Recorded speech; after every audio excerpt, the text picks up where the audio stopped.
So yun po no, what's up sa inyo mga pinagpala? Welcome sa Nox TV.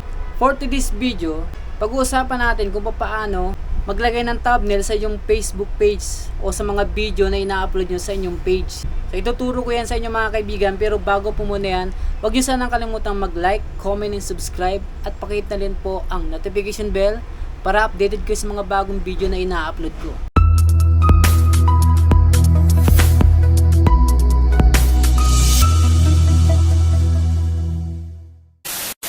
So ito mga kaibigan, tuturo ko sa inyo kung paano maglagay ng thumbnail sa mga video na ina-upload nyo sa Facebook page. So simulan na natin and let's go!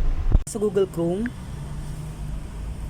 and then search mo lang Facebook Creator, and then search nyo po. Ito yung lalabas niya, Facebook Business. Pindutin nyo lang po yan, and then lalabas po yung Facebook page nyo po. Tapos dapat po naka-describe ano po ito, dapat naka-describe site mga kaibigan. Pinutin niyo lang po ang content. Pag napunta kayo dito sa content, ito na po yung mga video na in-upload nyo. Ngayon pumili po kayo kung alin po yung video na ginawa nyo ng thumbnail. So sa akin ito. And then punta nyo lang po ito sa may boss, itong tatlong tuldok na ito. Lalabas po dyan yung mga nakalagay dyan. Piliin nyo lang po yung edit post.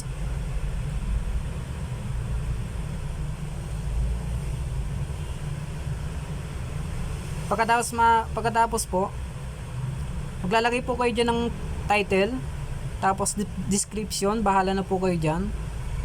And then may pagpipilian po dito, tatlo. Choose you suggested, choose frame, and then upload image. So upload image tayo.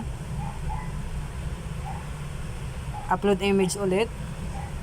Pag may nagawa na po kayo ng ng thumbnail, pindutin nyo lang po. Halimbawa may napili kayo yung thumbnail, so pindutin nyo lang po yung thumbnail na nagawa nyo, tapos done.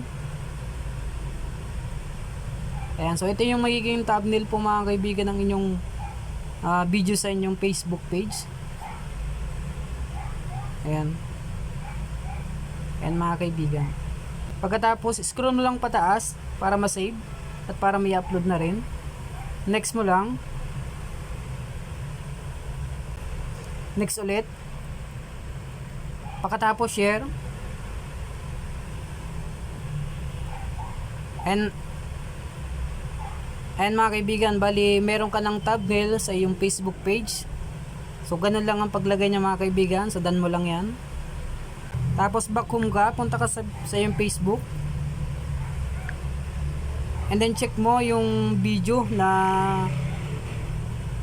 ginawa mo na, nilagyan mo ng thumbnail. Punta ka sa iyong page.